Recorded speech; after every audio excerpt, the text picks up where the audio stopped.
العالمين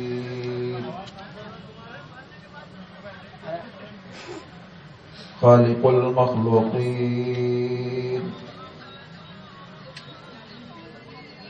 والصلاة والسلام على سيد الأنبياء والمرسلين طه وياسين وعلى آله وأصحابه وأزواجه وأهل بيته أجمعين أما بعد فأعوذ بالله من الشيطان الرجيم بسم الله الرحمن الرحيم يا أيها الذين آمنوا اتقوا الله وكونوا مع الصادقين صدق الله العظيم باوقار علماء دین جملہ سامعین سادات مکرمین شعراء معظمین السلام علیکم ورحمۃ اللہ تعالی وبرکاتہ۔ آئیے ہم سب مل کر کل کائنات کے آقا مولا حضور رحمت عالم نور مجسم صلی اللہ علیہ وآلہ وسلم کے دربار مکرم میں انتہائی ادب و احترام کے ساتھ درود پاک کی ڈالی کو اس کو محبت کی تھالی میں سجا کر حضور کی بارگاہ میں نظر کریں اور کی لگا کر پڑھیں اللہم صلی اللہ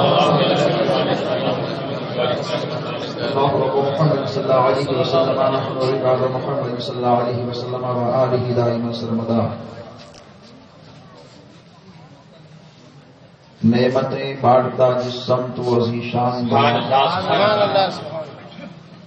ساتھ ہی منشی رحمت کا قلم دان گیا، انہیں جانا انہیں مانا نہ رکھا غیر سے کام، للہ الحمد میں دنیا سے مسلمان گیا۔ جان و دل ہوش و خیرت سب تو مدینہ پہنچے، جان و دل ہوش و خیرت سب تو مدینہ پہنچے، کیوں نہیں چلتے رضا سارا تو سامان گیا۔ حضرات کافی وقت سے نعت و منقبت اور نورانی عرفانی حقانی انداز سے تقاریر کو سماعت کر رہے تھے۔ دعا ہے اللہ تعالیٰ اس محفل نور کی فیض و برکات سے ہم سب کو مالا مال فرمائے۔ آل وقار حافظ و قاری غلام خواجہ صاحب قبلہ اور یہاں کے ذمہ دار با حوصلہ سنی صحیح العقیدہ حضرات کی کاوشوں کا یہ نورانی ثمرہ ہے جو آج دیکھنے کو مل رہا ہے، اور آج اس جگہ پر ذکر خدا بھی ہو رہا ہے اور ذکر مصطفیٰ بھی ہو رہا ہے۔ کائنات کے اندر ہم سب کے آقا کا ذکر شروع سے ہوتا رہا اور آج بھی ہو رہا ہے، انشاءاللہ تعالی ہمیشہ ہوتا رہے گا۔ نبی دو جہاں صاحب اولاد کے ذکر کرنے سے مصطفیٰ کی شان نہیں بڑھتی، مصطفیٰ کی شان تو پہلے ہی سے افضل و اعلیٰ بلند و بالا ہے۔ ہم اہل سنت والجماعت کا عقیدہ ہے کہ مصطفیٰ کا ذکر کرنے سے ہم سب کی شان بڑھتی ہے۔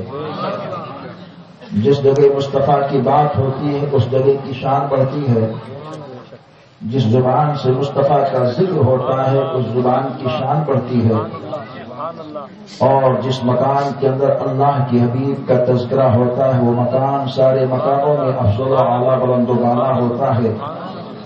اور یہی جوش اور جذبہ لے کر نبی کا دیوانہ اپنے آقا کا ذکر کرتا ہے کہ نبی کا ذکر کروں تو زبان خوشبو دے، نبی کا ذکر کروں تو زبان خوشبو دے، جہاں ہو ذکر نبی تو مکان خوشبو دے۔ بغیر عشق محمد نماز ہے باطل، بغیر عشق محمد نماز ہے باطل، اگر ہو عشق نبی تو نماز خوشبو دے۔ حضرات زیادہ لمبی تمہید کا وقت نہیں ہے، اور انشاءاللہ تعالی بھی آپ آبرو اہل سنت شہزادہ حضور امیر شریعت پاسبان سنیت محافظ مسلک اعلیٰ حضرت علامہ مولانا مفتی الحاج الشاہ محمد سلمان رضا خان صاحب قبلہ مقدس نورانی و عرفانی کے نورانی عرفانی چہرے کے دیدار سے مشرف ہونے والے ہیں اور ان کے مواعظ حسنہ کو بھی سننے والے ہیں۔ تھوڑے لمحات کے لیے ہم آپ کے مابین حاضر ہیں. اللہ کا اعلان ہے، یا ایھا الذین آمنوا اتقوا اللہ وکونوا مع الصادقین. اے ایمان والو، اللہ سے ڈرو اور سچوں کے ساتھ ہو جاؤ. اس آیت پاک میں اللہ تعالی نے دو اہم بات کا ذکر فرمایا ہے. ایک ایمان ہے اور دوسرا عمل ہے. آیت پاک کے تعلق سے جب غور کیا جاتا ہے تو اس کو اور آسان جملے میں یہ سمجھ لیں کہ اس آیت پاک میں اللہ تعالیٰ نے دو اہم خزانے کا ذکر فرمایا ہے. ایک خزانہ ایمان کا ہے اور دوسرا خزانہ عمل کا ہے. آج انسان کے پاس جب خزانہ ہوتا ہے تو وہ اس خزانے کی رکھوالی کرتا ہے. خزانہ اگر ایک شخص کا ہے تو اپنی طاقت و قوت کے مطابق اس کی رکھوالی کرتا ہے. خزانہ اگر محلے کا ہے تو اہل محلہ اس کی رکھوالی کرتے ہیں. خزانہ اگر شہر کا ہے تو شہر کے لوگ اس کی رکھوالی کرتے ہیں. خزانہ اگر صوبے کا ہے تو صوبے کے افراد اس کی رکھوالی کیا کرتے ہیں. خزانہ اگر ملک کا ہے تو ملک کی سپاہ و فوج اس کی رکھوالی کیا کرتی ہے. اس آیت پاک میں اللہ تعالیٰ نے دو اہم خزانے کا ذکر فرمایا. ایک خزانہ ایمان کا ہے اور دوسرا خزانہ عمل کا ہے. اب سوال پیدا ہوتا ہے کہ ایمان و عمل کا خزانہ کیسے محافظت کی منزل کے قریب ہو اور ہمارے ایمان اور عمل کی کیسے حفاظت ہو. تو جب کوئی بندہ اپنے ذہن و فکر میں اس بات کو لا کر بیٹھتا ہے کہ اللہ نے جہاں دو اہم خزانے کا ذکر فرمایا تو آخر اس خزانے کی حفاظت کیسے ہو، تو اللہ تعالیٰ نے اور آگے ارشاد فرما وَكُونُوا مَعَ الصَّادِقِينَ کہ اے میرے بندو، اگر تم یہ چاہتے ہو کہ تمہارا ایمان بھی محفوظ رہے اور تمہارا عمل بھی محفوظ رہے تو تم سچوں کے ساتھ ہو جاؤ. اگر تم سچوں کے ساتھ رہو گے تو تمہارا ایمان بھی محفوظ رہے گا اور تمہارا عمل بھی محفوظ رہے گا. اب سوال ہوتا ہے سچے کون لوگ ہیں؟ قرآن ہی سے پوچھتے ہیں قرآن تو بتا سچا کون ہے؟ تو قرآن بولتا انعمت علیہم، جس پر اللہ کا انعام ہے وہی لوگ سچے ہیں. قرآن رب کا انعام کس پر ہے تو بتا؟ تو قرآن بولتا انعم اللہ علیہم من النبیین والصدیقین والشہداء والصالحین. گویا کہ قرآن اعلان کر رہا ہے کہ اللہ کا انعام نبیین پر ہے، اللہ کا انعام صدیقین پر ہے، اللہ کا انعام شہداء اور صالحین پر ہے. گویا کہ یہی لوگ سچے ہیں. نبیین کی جماعت ظاہری طور پر ہمارے مابین نہیں، شہداء کی جماعت اپنی قبروں میں آرام کر رہی ہے. صالحین کو دیکھنا ہے، صدیقین کو دیکھنا ہے. کون سچا ہے جو زمین پر چلتا پھرتا ہو، جس کے ساتھ رہنے کے لیے قرآن بول رہا ہے. حضرات، سچے انسان کی تلاش و جستجو ہمیں کرنی ہے اور اس نورانی بزم کے اندر ہم سب آئے ہوئے ہیں تو یہاں سے کچھ پیغام لے کر کے جانا ہے، کیونکہ یہ تحفظ ایمان کانفرنس اور پیغام حضور امین شریعت کانفرنس ہے. یہاں سے ایک نورانی عرفانی حقانی پیغام لے کر کے چلیے. آپ یہاں بیٹھے ہیں، اپنی توجہ کو ادھر ادھر مت کیجیے. انشاءاللہ جس طرح کی اور گفتگو لوگ کرنا چاہتے ہیں اور کرتے ہیں ویسی بھی گفتگو ہمیں آتی ہے، لیکن مختصر سے لمحے میں نپی اور تلی ہوئی بات میں آپ کے مابین رکھنا چاہتا ہوں تاکہ اپنے مزاج فکر کو اچھے انداز سے سنوار کر کے جائیے اور ایک پیغام لے کر کے جائیے کہ ایمان ہے کیا اور ایمان کی محافظت ہمیں کس طرح کرنی ہے. آج ہم دیکھتے ہیں ایک بچہ ہے، اس کے ہاتھ کے اندر موبائل ہے، نوجوان ہے اس کے ہاتھ کے اندر موبائل ہے، بوڑھا ہے اس کے ہاتھ کے اندر موبائل ہے، سماج کا مکھیا ہے اس کے ہاتھ کے اندر موبائل ہے. کچھ لوگ تو ایک نہیں دو موبائل لے کر کے آیا کرتے ہیں. یہ دنیا کا موبائل ہے جس کو چارج کرو پھر بعد میں ڈسچارج ہوا کرتا ہے. آج آپ کو بھی اپنی ایمانی موبائل کو چارج کر کے جانا ہے. وہ دنیا کا موبائل ہے جو گھروں کے اندر چارج ہوتا ہے، جو دکانوں کے اندر چارج ہوتا ہے، جو مکانوں کے اندر چارج ہوا کرتا ہے، جس کو ہم اور آپ نوکیا کہتے ہیں، جس کو ہم آپ میٹرولا کہتے ہیں، جس کو ہم آپ سیمسنگ کہتے ہیں، جس کو ہم اور آپ ایپل کہا کرتے ہیں. وہ نوکیا کا موبائل ہوا کرتا جو دنیا کے کرنٹ سے چارج ہوا کرتا ہے. یہاں چارج کرنا ہے تو نوکیا کو نہیں بلکہ غوثیہ کو چارج کرنا ہے، چشتیہ کو چارج کرنا ہے، سہروردیہ کو چارج کرنا ہے، نقش بندیہ کو چارج کرنا ہے، اور ہمارے ایمان کا موبائل جب چارج ہو گیا تو اے عزیزان گرامی، جب ایمان کا موبائل چارج ہو جائے گا تو ہندوستان میں رہو گے تب بھی کام کرے گا، قبرستان میں رہو گے تب بھی کام کرے گا۔ اپنے ایمان کے موبائل کو چارج کر کے جانا ہے۔ آئیے ایمان کا معاملہ کیا ہے، ایمان کی عظمت و رفعت کیا ہے، مختصر سی بات ہے، بڑی فاسٹ گفتگو میں آپ کے مابین کرنا چاہتا ہوں تاکہ کما حق ہو کچھ بات آپ کے مابین رکھ سکوں۔ حضرات دیکھیے، ابھی ہم نے قرآن پاک کی آیت پاک کی تلاوت کی ہے۔ قرآن نے سچوں کو کہا کہ کون سچے ہیں، قرآن نے بتا دیا جس پر اللہ کا انعام ہے وہی لوگ سچے ہیں۔ نبیین کے لیے کہا یہ سچے ہیں، صدیقین کے لیے کہا یہ سچے ہیں، شہداء کے لیے کہا یہ سچے ہیں، صالحین کے لیے کہا یہ سچے ہیں۔ اب سچے انسان کو تلاشنا ہماری ذمہ داری ہے۔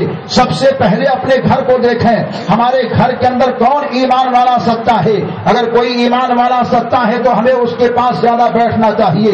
جب مکان کے اندر ایک سچے انسان کا انتخاب ہو گیا ہے تو محلے کو دیکھیں، محلے کے اندر کوئی سچا مل گیا ہے تو شہر کے جغرافیے پر دیکھیں، شہر کے جغرافیے پر کوئی سچا مل گیا ہے تو صوبے کی سطح پر دیکھیں، صوبے کی سطح پر کوئی سچا مل گیا ہے تو ملک کے حاشیے پر دیکھیں، ملک کے حاشیے پر کوئی مل گیا ہے تو عالمی سطح پر دیکھیں کہ اس وقت کون سچا اور اچھا نظر آ رہا ہے۔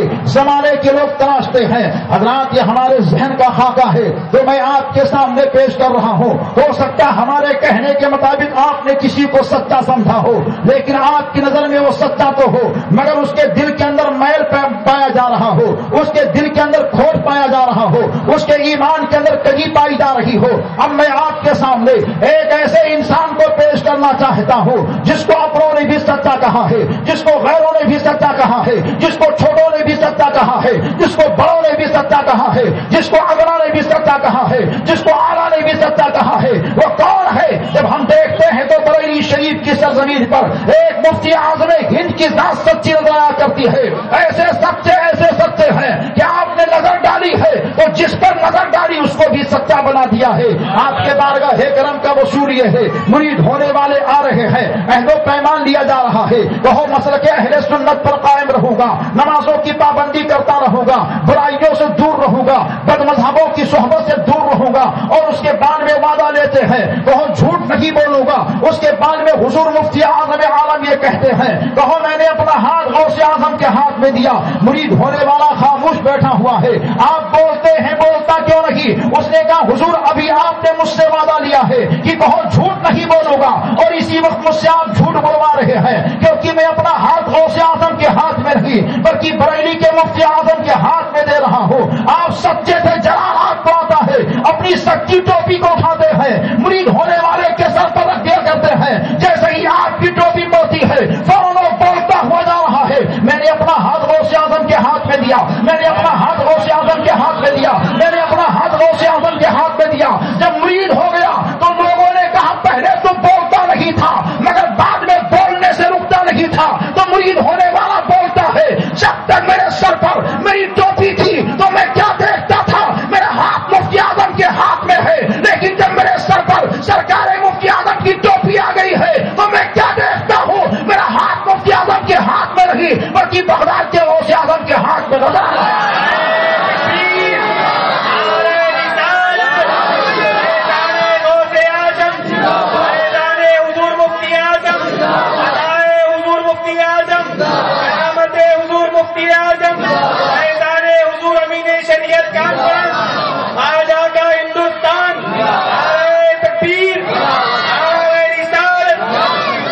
حضرات ایک لمحے میں سرکار مفتی اعظم عالم نے بریلی شریف سے بغداد شریف پہنچا دیا اور یہ بتا دیا کہ ایمان والے کی چمک کا کمال کیا ہے۔ اور آگے بڑھتے ہیں تو انہی گھر کے اندر ایک دوسرا چراغ اور ہمیں دمکتا سچا دکھائی دے رہا ہے، جسے دنیا ظاہر میں حامد رضا اور حقیقت میں حجت اسلام کے نام سے جانتی پہچانتی تھی۔ لاہور کی سرزمین پر آپ گئے ہیں، گرمی کا دن ہے، ہوا کا جھونکا آتا ہے، آپ نے اپنے چہرے کو کپڑے سے ڈھک رکھا تھا، ہوا کا جیسے ہی جھونکا آیا کپڑا ہٹا، ایک غیر مسلم آگے بڑھا اور آگے بڑھنے کے بعد میں کہا حضور کلمہ پڑھاؤ اور اپنے نبی کی غلامی میں ہمیں جگہ دے دو۔ آپ نے کہا تو نے کیا دیکھا؟ اس نے کہا کچھ بھی نہیں دیکھا، بس میں نے آج کا چمکتا چہرہ دیکھا۔ آج کے چمکتے چہرے کو دیکھنے کے بعد میں ہمارے دل سے آواز نکلی ہے جب بریلی کے حامد رضا کے سچائی کے جمال کا یہ عالم ہے تو مدینے والے آقا کے جمال کا عالم کیا ہوگا جب ان کے گلا بھر دیتے ہیں شاہانہ زمانہ کی جھولی. ارے خدام کا نبی عالم ہے, مختار کا عالم کیا ہوگا. حضرات ایک ایک بزرگ کا اگر نام ہم لیتے رہیں تو رات پوری ہو سکتی ہے, بات پوری نہیں ہو سکتی ہے, مگر جس عنوان کی جانب میں آنا چاہتا ہوں وہ میدان ذرا قریب کر لیجئے. آگے ہم دیکھتے ہیں تو میرے رضا سچے رضا ایسے سچے ہیں, ایسے سچے ہیں کہ آپ کا بچپن دیکھو تو سچا ہے, آپ کی جوانی دیکھو تو سچائی ہے, آپ کے اٹھنے بیٹھنے کو دیکھو تو سچائی کی شعائیں لے کر کے چل رہی ہیں. مارہا کے آستانے کو دیکھا سچا ہے, کالپی کے دولہاؤں کو دیکھو تو سچے ہیں, سید سالار مسعود غازی کو دیکھو تو سچے ہیں, یہاں تک کہ مخدوم پاک کو دیکھو تو سچے ہیں, ہند کی راجا پیارے خواجہ کو دیکھو تو سچے ہیں, شاہ مینا کو دیکھو تو سچے ہیں, حاجی علی کو دیکھو تو سچے ہیں. یا اولیاء اللہ ہیں جن کے دامن کرم سے کوئی انسان اگر وابستہ ہو جاتا ہے تو سچائی کی شعائیں ملا کرتی ہے. لیکن وہ لوگ کیسے ہوا کرتے ہیں جو سچائی کا ڈھنڈورا تو پیٹا کرتے ہیں مگر سچائی ان کے پاس نہیں آیا کرتی ہے اور یہ کہتے ہیں ہم سچے ہیں. ارے تم سچے نہیں ہو, سچا اگر دیکھنا ہے تو ایسے شخص کو دیکھو جس کو تمہاری جماعت کا انسان بھی سچا کہتا ہے. وہ کون ہے؟ تو ہم کہیں گے اگر سچا انسان دیکھنا ہے, سچا اللہ کا محبوب بندہ دیکھنا ہے تو کہیں اور دور جانے کی ضرورت نہیں ہے. بریلی شریف کے اندر ایک تاج الشریعہ کو دیکھ لو, وہ تاج الشریعہ جو کل بھی سچے تھے آج بھی سچے ہیں, ایسے سچے ہیں کہ غیر بھی دیکھتا ہے تو آج کے نورانی چہرے کے جمال کو دیکھنے کے بعد میں یہ کہہ دیتا ہے واقعی ہم نے ان کو دیکھ لیا. تو پتا یہ چلا ایمان کی بہار یہیں پہ ہے, صداقت کی بہار یہیں پہ ہے, عدالت کی بہار یہیں پہ ہے, سخاوت کی بہار یہیں پہ ہے, شجاعت کی بہار یہیں پر ہے, سلطنت کی بہار یہیں پر ہے. اور بولنے والا بولتے ہوئے جاتا ہے جب تک ہم نے دیکھا نہیں تھا تو اندھیرا نظر آ رہا تھا, ان کو دیکھ لیا تو ہر جانب اجالا ہی اجالا نظر آ رہا ہے.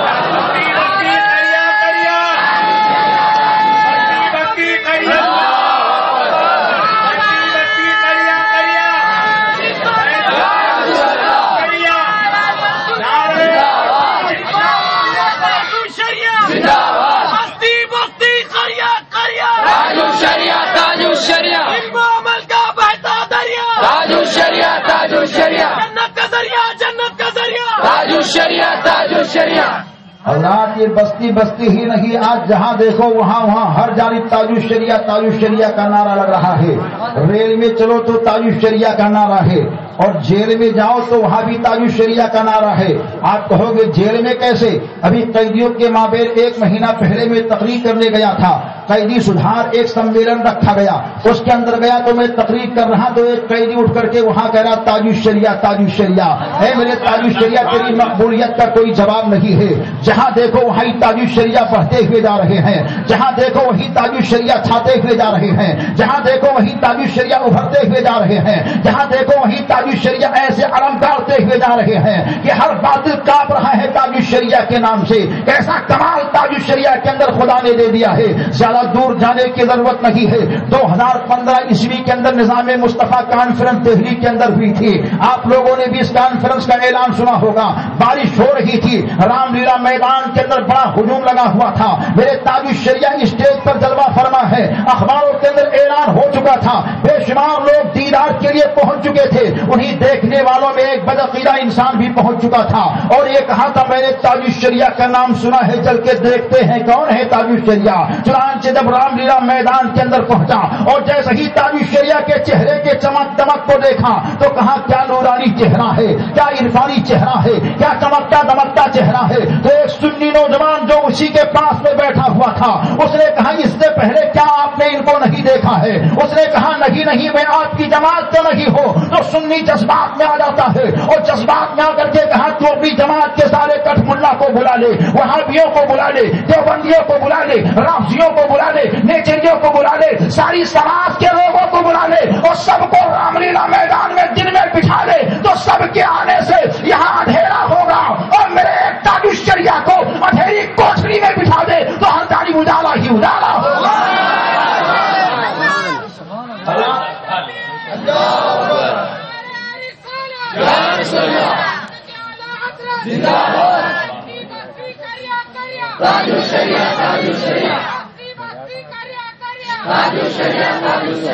حضرات یہ ہیں اللہ والے سچے ہیں جن کو دیکھو تو سچائی کی شعاعیں ملا کرتی ہے، ایک وہ بھی ہیں جن کے پیشانیوں کو دیکھو تو داغ لگا ہوا ہے اور یہ کہتے ہم سچے ہیں۔ ارے تمہاری سچائی کیسی سچائی ہے جو خدا کی شان میں تم توہین کرتے ہو، مصطفیٰ کی شان میں تم توہین کرتے ہو اور یہ کہتے ہو معاذ اللہ خدا جھوٹ بول سکتا ہے۔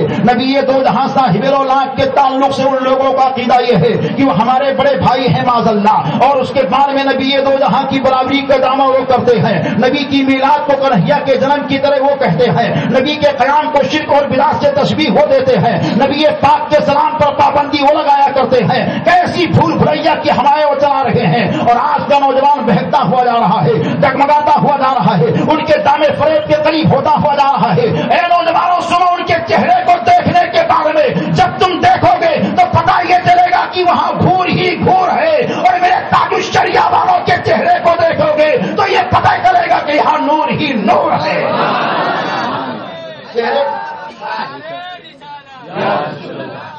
حضرات دیکھیے وہ خدا کی شان میں یہ کہتے ہیں خدا جھوٹ بول سکتا ہے۔ کیا آپ کو معلوم ہے، آپ لوگوں کا عقیدہ کوئی ایسا رکھتا ہے کہ اللہ تعالیٰ جھوٹ بول سکتا ہے؟ ایک عالم دین کے بارے میں اگر کوئی سمجھے کہ یہ جھوٹ بولتا ہے یا جھوٹ بولنے کا ارادہ رکھتا ہے تو لوگ اس سے نفرت کیا کرتے ہیں، اور اگر کوئی جماعت یہ کہے کہ خدا جھوٹ بول سکتا ہے تو کیا ایسی جماعت کے عقیدے کو آپ سچا مانو گے؟ کوئی جماعت یہ کہے کہ نبی ہماری طرح ہے، ارے دیکھیے نبی یہ دو جہاں صاحب الاولاد کے اپنی طرح وہ جماعت کہہ رہی ہے، ایسے لوگوں کو کیا آپ سچا سمجھو گے؟ اگر ایمان کی محافظت چاہتے ہو، ایمان کی حفاظت چاہتے ہو تو ایسے لوگوں سے دور رہیے اور اپنے سنان اور کنبے قبیلے کو بھی دور رکھیے، کیونکہ نبی دو جہاں تو ایسے اعلیٰ صفات کے حامل ہے اور ایسے اونچے منصب جلیلہ پر فائز المرام ہے کہ دنیا کے سارے انسانوں کی طاقت و قوت کی پرواز کی طاقت جہاں ختم ہوتی ہے وہیں سے ایک اللہ کے ولی کی طاقت و قوت کی پرواز شروع ہوا کرتی ہے، جہاں اولیاء کرام کی طاقت و قوت کی پرواز کی انتہا ہوتی ہے وہیں سے نبی کے صحابی کی پرواز کی ابتدا ہوا کرتی ہے، جہاں سے صحابیوں کی طاقت و قوت کی پرواز کی انتہا ہوتی ہے وہیں سے ایک نبی کی نبوت کے پرواز کی ابتدا ہوتی ہے، اور جہاں سے سارے نبی اور رسول کی طاقت و قوت کے پرواز کی انتہا ہوتی ہے وہاں سے میرے آقا کی رفعت و منزلت کے پرواز کی ابتدا ہوا کرتی ہے۔ پتہ یہ چلتا ہے کہ اللہ تبارک و تعالیٰ نے اپنے حبیب کو ساری کائنات میں سب سے افضل و اعلیٰ بنا دیا ہے۔ جب نبی کی طرح کوئی بڑا ہے ہی نہیں تو کون نبی کی طرح ہو سکتا ہے؟ کون نبی کے جیسا ہو سکتا ہے؟ ہم تو یہ کہتے ہیں جب ایک چچا بھتیجے کی طرح نہیں ہو سکتا اور ایک بھتیجا چچے کی طرح نہیں ہو سکتا، ایک بھانجا ماموں کی طرح نہیں ہو سکتا، ایک بیٹا باپ کی طرح نہیں ہو سکتا، ایک مرید پیر کی طرح نہیں ہو سکتا، ایک شاگرد استاد کی طرح نہیں ہو سکتا، تو ایک نبی امتی کی طرح ایک امتی نبی کی طرح کیسے ہو سکتا ہے؟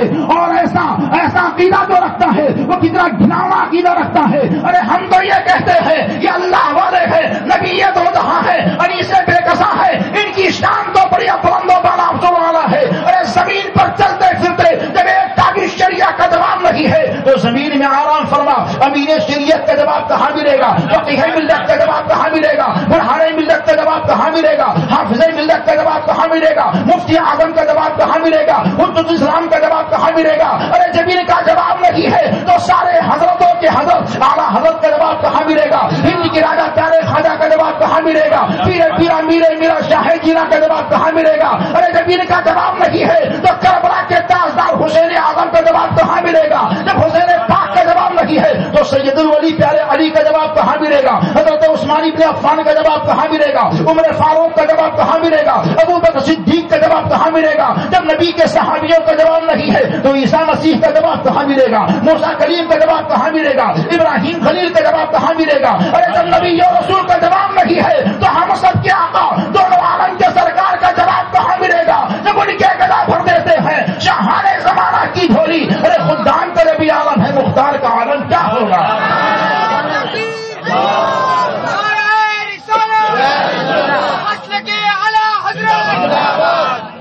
حضرات یہ تو نبی اور امتی کی بات ہے. ہم تو یہ کہتے ہیں کہ نبی پاک صاحب رونق کے جسم اقدس سے جو پسینہ نکلتا ہے اس پسینے کو دیکھ لو. عام انسان کے جسم سے پسینہ نکلے تو بدبو ہو, اور ان نارائکوں کے جسم سے پسینہ نکلے تو مہا بدبو ہو. جس راستے سے وہ چلے تو راستہ گھناؤنا بن جائے, جس راستے سے گزرے تو راستے بدبودار ہو جائیں. اور میرے آقا جب چلا کرتے تھے تو گلیاں مہک جایا کرتی تھی, ان قبیلے کے لوگ مہک جایا کرتے تھے. اور حال تو یہ ہے جب نبی دو جہاں کے پسینے کا جواب نہیں ہے تو ذات مصطفیٰ کا جواب کیسے ہو سکتا ہے؟ جب پسینہ پسینہ برابر نہیں ہے تو نبی اور امتیں کیسے برابر ہو سکتے ہیں؟ وہ کہتے وہ ہماری طرح ہیں. ارے نادان کیسی بھول بھلیا کی باتیں کر رہا ہے. اور ان کے پیشواؤں کو دیکھیے, ان کے پیشوا جن کا نام وہ 3 نام جو بہت عام اور دام ہے, اور عام اور دام کے طور پر اس 3 ناموں کو لیا کرتے ہیں اور یہ کہتے وہ ہمارے پیشوا ہیں, وہ ہمارے قائد ہیں. لیکن ان 3 پیشوا جو ان کے مقتدا کو ہم دیکھتے ہیں تو ان کے مقتدا حضرت حاجی امداد اللہ مہاجر مکی ہیں. وہ حاجی امداد اللہ مہاجر مکی کے عقیدے کو ہم دیکھتے ہیں. وہ حاجی امداد اللہ مہاجر مکی نبی دو جہاں صاحب لولاک کو بے مثل و بے مثال کہا کرتے تھے. نبی پر سلام پڑھا کرتے تھے, نبی کی میلاد کو کہا کیا کرتے تھے, نبی پر فاتحہ نبی دو جہاں صاحب لولاک کی بارگاہ میں نظر و نیاز کیا کرتے تھے, اولیاء اللہ کی فاتحہ کیا کرتے تھے, اور نبی دو جہاں کو عالم الغیب مانا کرتے تھے. اور یہ کہتے تھے وہ میرے مصطفیٰ ہیں, وہ میرے مصطفیٰ ہیں, وہ میرے مرتضیٰ ہیں. کبھی یا رسول اللہ کہتے تھے, کبھی یا نبی اللہ کہا کرتے تھے. یہ ان کے پیر و مرشد کا عقیدہ ہے. گویا کہ پتہ یہ چلا حاجی امداد اللہ مہاجر مکی جو ان کے گھنگور ملا ہے, ان کے پیر و مرشد کا یہ عقیدہ ہے. تو اگر ان کا عقیدہ صحیح ہے تو اے سنیوں ان کو بھی اسی عقیدے پر آنا چاہیے اور اپنے ایمان کی محافظت کرنی چاہیے. مگر یہ بھول بھلیا کے لوگ ہیں. کبھی یہ کہتے ہیں سنی نوجوان تم ان کو مدینے والے آقا کو آواز دیا کرتے ہو, مدینہ تو بہت دور ہے, اور دور دور کہتے کہتے یہ کہتے ہیں جب دور ہے تو دور والے کو آواز کو دیتے ہو. یا رسول اللہ کہو گے تو دوری کے لیے آواز دی جاتی ہے. یا کا جملہ جب استعمال کیا جائے گا دوری کے لیے استعمال کیا جائے گا, اور جب دوری کے لیے استعمال کیا جائے گا تو ایسا کرنا شرک ہو جاتا ہے, ایسا کرنا بدعت ہو جاتا ہے. اور بدعت کے فتوے لگا کر کے نوجوانوں کی دماغ کو بھول بھلیا کا شکار کر دیا کرتے ہیں. ایسے ہی ایک واقعہ ہمارے شہر ادے پور میں ہو گیا تھا. ایک نوجوان کویت کی سرزمین پر گیا اور کچھ سال کے بعد میں جیسے ہی کویت کی سرزمین سے واپس گھر آتا ہے تو اس کی ماں نے کہا بیٹا دیکھ دادا کی برسی ہو چکی ہے, چلا جا قبرستان فاتحہ کو پڑھ لے. نوجوان بڑے جری انداز سے کہا ماں فاتحہ کو پڑھنا بدعت ہے. اس کی ماں نے کہا اچھا ٹھیک ہے, اگر قبرستان فاتحہ پڑھنے نہیں جا رہا ہے تو فلاں بزرگ کے آستانے پر تو فاتحہ پڑھ لے. جیسے ہی بزرگ کا نام لے کہا وہاں جانا بھی شرک و بدعت ہے. اس کا باپ بڑا گھبرایا, میرے پاس فون کیا, ہم نے کہا اپنے نوجوان کو لائیے. جب نوجوان میرے سامنے آئے تو میں نے اس سے بدعت کی تعریف پوچھی اور ہم نے کہا بدعت کہتے کس کو ہیں؟ اس نے کہا بدعت اس کو کہتے ہیں جو حضور کے دور میں نہ رہی ہو, بعد میں ہوئی ہو. ہم نے کہا سب سے پہلے تو یہ بتا کیا تو حضور کے دور میں تھا؟ اس نے کہا نہیں. میں نے کہا یہ بھی ایک بدعت ہے. ہم نے کہا کہاں سے آیا؟ اس نے کہا میں اپنے گھر سے آیا. ہم نے کہا گھر سے کیسے آیا؟ اس نے کہا موٹر سائیکل سے آیا. ہم نے کہا یہ موٹر سائیکل حضور کے دور میں تھی؟ اس نے کہا نہیں. میں نے کہا یہ بھی ایک بدعت ہے. اس کے جسم کے اوپر جو لباس تھا اس لباس کی جانب جب میں نے دیکھا تو ہم نے کہا یہ لباس جو تم ماڈرن پہن کر کے آیا ہے یہ لباس کیا حضور کے دور میں تھا؟ اس نے کہا نہیں. میں نے کہا یہ بھی ایک بدعت ہے. ہم نے کہا تو کہاں رہتا ہے؟ اس نے کہا میں کویت کی سرزمین پر رہتا ہوں. ہم نے کہا کویت سے کیسے آیا؟ اس نے کہا میں طیارے کے ذریعے سے آیا. میں نے کہا یہ طیارہ یہ جہاز کیا حضور کے دور میں تھا؟ اس نے کہا نہیں. میں نے کہا یہ بھی ایک بدعت ہے. اس کے بعد میں اس کے جیب کے اندر ہندوستان کی جو کرنسی نوٹ تھی اس کی جانب میں نے اشارہ کیا اور ہم نے کہا تیرے جیب کے اندر ہندوستان کی جو کرنسی نوٹ رکھی ہوئی ہے کیا یہ نوٹ اس طرح حضور کے دور میں تھے؟ اس نے کہا نہیں. میں نے کہا یہ بھی ایک بدعت ہے. اس طرح کی ساری باتیں جب ہوتا رہا تو اس کا سر جھکتا رہا. اس کے بعد میں سر کو اٹھاتا ہے تو رونا شروع کر دیتا ہے. ہم نے کہا کیا ہوا؟ اس نے کہا میں کویت کی سرزمین پر چلی والوں کے چکر میں پھنس گیا. ان لوگوں نے ہم کو دھوکہ دیا. آج میں آپ کے سامنے اپنے باپ کو گواہ بنا کر کے توبہ کرتا ہوں اور ان بدعقیدگی سے توبہ کر کے کہتا ہوں جب تک جیوں گا غلام نبی بن کر کے جیوں گا اور مروں گا تو اپنے بچے کو بھی غلام نبی بنا کر کے مروں گا. اور ان لوگوں نے ہمارے ایمان پر دھاگا ڈالا ہے. اے نوجوانوں ایسی بھولی بھالی باتیں جب کوئی کرے تو ایسی بھولی بھالی باتوں کو مت دیکھنا. دیکھنا تو یہ دیکھنا کہ اس کا طریقہ عقیدہ نبی کے طریقے سے ملتا ہے یا نہیں؟ اس کا سینہ نبی پاک کی محبت کا مدینہ بنا ہے یا نہیں؟ اس کا چہرہ نبی دو جہاں کے چہرے سے محبت والا چہرہ بنا ملا ہوا ہے یا نہیں؟ ایسی زندگی جو لے کر کے چلتے ہیں جن کے یہاں گھور ہی گھور ہوتا ہے وہ برباد کرتے ہیں، اور جس کے چہرے پر نور ہی نور ہوتا ہے وہ سنیوں کو آباد کرتے ہیں۔ نعرہ تکبیر، نعرہ رسالت، فیضان تاج الشریعہ، عطائے تاج الشریعہ، خلیفہ حضور تاج الشریعہ، فیضان حضور امین شریعت کانفرنس، خواجہ کا ہندوستان، نعرہ تکبیر، نعرہ رسالت۔ حضرات رب کا اعلان ہے، یا ایھا الذین آمنوا اتقوا اللہ وکونوا مع الصادقین، اے ایمان والو اللہ سے ڈرو اور سچوں کے ساتھ ہو جاؤ۔ جب آپ سچوں کے ساتھ ہو جاؤ گے تو آپ کی زندگی کے اندر انقلاب آتا رہے گا، آپ سچوں کے دامنے کرم سے لگے رہو گے تو اللہ تبارک و تعالیٰ آپ کے گھروں کے اندر قرار اور بہار دیتا رہے گا۔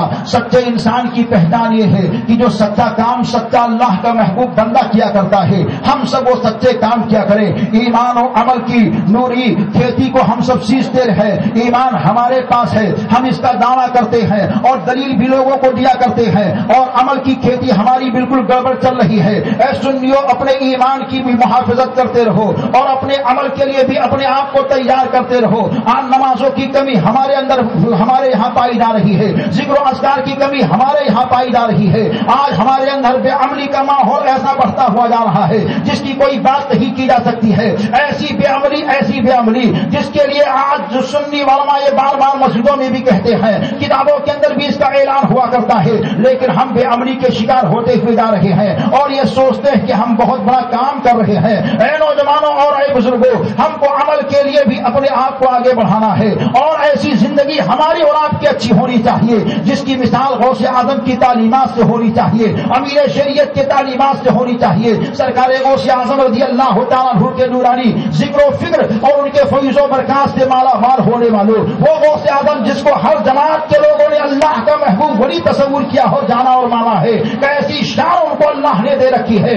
آپ کے دیکھیے اللہ کے محبوب بندے سچے اللہ کے بندے ہیں، آپ کی دعوت شہر بغداد کے اندر ہوتی ہے، بے شمار علماء بیٹھے ہوئے ہیں، سب کے ہاتھ کو دھلایا جا رہا ہے، ہاتھ دھلانے والا سب کے ہاتھ کو دھلا کر کے غوث اعظم کے ہاتھ کو دھلانے کے لیے آتا ہے۔ ایک لوٹا پانی لایا، غوث پاک ہاتھ کو دھل رہے ہیں، دوسرا لوٹا پانی لایا، غوث پاک ہاتھ کو دھل رہے ہیں، تیسرا لوٹا پانی لایا، غوث پاک ہاتھ کو دھل رہے ہیں، چوتھا لوٹا پانی لایا، سرکار غوث اعظم ہاتھ کو دھل رہے ہیں، یہاں تک کہ پانچوں لوٹے پانی سے ہم سب کے غوث نے اپنے ہاتھ کو دھلا ہے، اور بعد میں کھانا کھانا شروع کیا ہے۔ جب کھانا کھا چکے تو ہاتھ دھلانے والا پھر آپ کے پاس پہنچتا ہے اور جیسے ہی پانی کو ڈالتا ہے، حضور غوث اعظم نے بہت تھوڑے پانی سے اپنے ہاتھ کو دھلا ہے۔ ہاتھ دھلانے والا عرض کرتا، حضور بات سمجھ میں نہیں آ رہی ہے، کھانا کھانے سے پہلے آپ نے 5 لوٹا پانی یعنی تقریباً 1 بالٹی پانی سے اپنے ہاتھ کو دھلا ہے، اور کھانا کھانے کے آخر میں آپ نے بہت تھوڑے پانی سے اپنے ہاتھ کو دھلا ہے، اس میں کیا حکمت ہے؟ تو حضور غوث اعظم ارشاد فرماتے ہیں، اے ہاتھ دھلانے والا، جب تو لوگوں کے ہاتھ کو دھلا کر مجھ تک پہنچا تو میں نے لوہے محفوظ کو دیکھا، تو میں کیا دیکھتا ہوں کہ تیرا نام جہنمیوں میں درج ہے۔ میں خدا کی بارگاہ میں دعا کر رہا ہوں، مولا ہاتھ دھلانے والے کو جنتی کر دے۔ جب تو پہلی مرتبہ جنتی نہ ہوا تو میں نے اپنے ہاتھ کو دھلنا بند نہ کیا، جب تو دوسری مرتبہ جنتی نہ ہوا تو میں نے اپنے ہاتھ کا دھلنا بند نہ کیا، جب تو تیسری مرتبہ جنتی نہ ہوا تو میں نے اپنے ہاتھ کا دھلنا بند نہ کیا، جب تو چوتھی مرتبہ جنتی نہ ہوا تو میں نے اپنے ہاتھ کا دھلنا بند نہ کیا، یہاں تک کہ میں 5ویں مرتبہ اپنے ہاتھ کو دھل ہی رہا تھا، خدا کی بارگاہ سے آواز آتی ہے، اے میرے بندے عبد القادر، کھانا کھانا شروع کر دے، ہم نے تیری توجہ کی وجہ سے اس جنتی کو جہنمی کو جنتی بنا دیا۔ حضرات غوث اعظم رضی اللہ تعالیٰ عنہ کی نظر محبت کا کرم ہے کہ آپ نے جہنمی کے اوپر نظر ڈال دی تو جنتی بن گیا ہے۔ یہ سچے انسان کی صحبتوں کا ثمرہ ہے کہ ان کے نظر کرم میں انسان آ گیا تو اللہ تبارک و تعالیٰ نے اونچی شان اس کو دے دی ہے۔ ہم سب کو بھی چاہیے کہ سچوں کے ساتھ رہیں، سچوں کے ساتھ بیٹھیں، سچوں کی صحبت کو اختیار کرتے رہیں۔ وہی غوث اعظم رضی اللہ تعالیٰ عنہ ہے، آپ کے بارگاہ کرم میں آپ کا ایک مرید پہنچتا ہے اور پہنچنے کے بعد میں اس نے کہا، حضور گھر کے اندر بڑی تنگی پیدا ہو گئی ہے، بے روزگاری کے شکار میں ہو چکا ہو، حضور کوئی وظیفہ آپ بتا دیجئے۔ سرکار غوث اعظم ارشاد فرماتے ہیں، کیا تو نماز پڑھتا ہے؟ اس نے کہا ہاں حضور میں نماز کا پابند ہوں۔ آپ ارشاد فرماتے فرماتے تیرے گھر کے اندر تیرے بچے نماز پڑھتے ہیں؟ اس نے کہا ہاں حضور سارے گھر کے لوگ نماز پڑھتے ہیں۔ حضور غوث اعظم ارشاد فرماتے تیرا مکان کہاں ہے؟ اس نے کہا حضور میرا مکان راستے کے کنارے پر ہے۔ غوث اعظم رضی اللہ تعالیٰ عنہ نے کہا بازار چلا جا اور وہاں سے ایک کپڑا خرید لے، مکان کے دروازے پر پردہ لٹکا دے۔ چنانچہ گھر پر آتا ہے اور جیسے ہی کپڑا لٹکاتا ہے، چند دن گزرے تھے کہ سرکار غوث اعظم کی بارگاہ میں حاضر ہوا، تحفے تحائف کو پیش کیا اور عرض کرتا حضور میں نے کپڑا لگایا تو ہمارے گھر میں بے پناہ برکتیں ہو گئی ہیں، مگر بات سمجھ میں نہیں آ رہی ہے، آپ نے کوئی وظیفہ نہیں دیا تھا، آپ نے کچھ پڑھنے کے لیے نہیں کہا تھا، صرف کپڑا لٹکانے کے لیے کہا تھا، اس میں کیا حکمت ہے؟ تو حضور غوث اعظم ارشاد فرماتے ہیں تو نماز کا پابند تھا، تیرے بچے تیرے گھر والے نماز کے پابند تھے، تیرا مکان راستے کے کنارے پر تھا، گزرنے والے 100 طرح کے لوگ ہوا کرتے تھے اور انہیں گزرنے والوں میں سے کبھی کبھی بے نمازیوں کی گزر بھی ہوا کرتی تھی، اور جب بے نمازی گزرتے تھے تو ان کی نظر تیرے مکان کے دروازے پر پڑا کرتی تھی، جس کی وجہ سے اللہ نے تیرے گھر سے برکت کو اٹھا لیا تھا۔ اب جب تو نے مکان کے دروازے پر کپڑا لٹکا دیا ہے تو بے نمازی کی نظر کپڑے پر پا کر کے واپس آ جایا کرتی ہے، اس وجہ سے اللہ نے تیرے گھر میں برکت کو نازل فرما دیا ہے۔ آپ ذرا غور کیجئے کہ ایک نمازی انسان ہے اور اس کے مکان کے دروازے پر بے نمازی کی نظر پڑ جاتی ہے تو برکتیں اٹھ جایا کرتی ہیں، برکتیں ختم ہو جایا کرتی ہیں۔ تو جس گھر کے اندر بے نمازی رہتا ہو، جس گھر میں بے نمازی سوتا ہو، جس گھر میں بے نمازی کھاتا ہو، جس گھر میں بے نمازی رہتا ہو، ایسے گھر کا معاملہ کیسا ہوگا؟ اے سنی مسلمانوں، ہم غوث اعظم کی محبت میں آئے ہوئے ہیں، رسول پاک کی محبت میں آئے ہوئے ہیں، شہید اعظم کی محبت میں آئے ہیں۔ یہ سارے کام جو محبت کے ہو رہے ہیں ہوتے رہنا چاہیے، لیکن محبت کی دلیل یہ ہے کہ جو انہوں نے کیا ہے ہم کو بھی وہ کام کرنی چاہیے۔ نمازیں انہوں نے پڑھی ہے، ہم سب کو بھی نماز پڑھنی چاہیے۔ درود انہوں نے پڑھا ہے، ہم سب کو کثرت سے درود پڑھتے رہنا چاہیے۔ سلام انہوں نے نبی کی بارگاہ میں پیش کیا ہے، ہم سب کو سلام پیش کرنا چاہیے۔ انہوں نے نظر و نیاز بھی کیا ہے، ہم سب کو بھی یہ سارے کام کرتے رہنا چاہیے۔ لیکن جو لوگ سلام سے روکتے ہیں ان لوگوں کی باتوں پر دھیان مت دینا، کیونکہ قرآن نے اعلان کر دیا ہے ان اللہ و ملائکتہ یصلون علی النبی یا ایھا الذین آمنوا صلوا علیہ وسلموا تسلیما۔ بے شک اللہ اس کے فرشتے نبی پر درود و سلام بھیجتے ہیں، تو اے ایمان والو تم بھی اپنے نبی پر خوب درود و سلام پیش کیا کرو۔ اگر کوئی درود نہیں پڑھتا ہے، اگر کوئی سلام نہیں پڑھتا ہے تو اس سے الجھنے کی ضرورت نہیں ہے، آپ اور زیادہ درود پڑھتے رہو، سلام پڑھتے رہو، کیونکہ اللہ نے قرآن میں ایمانداروں سے خطاب کیا ہے اور یہ بتایا ہے اے ایمان والو تم اپنے نبی پر خوب درود و سلام پڑھا کرو۔ پتہ یہ چلا جہاں درود ہوگا وہی ایمان والا ہوگا، جہاں سلام ہوگا وہی ایمان والا ہوگا۔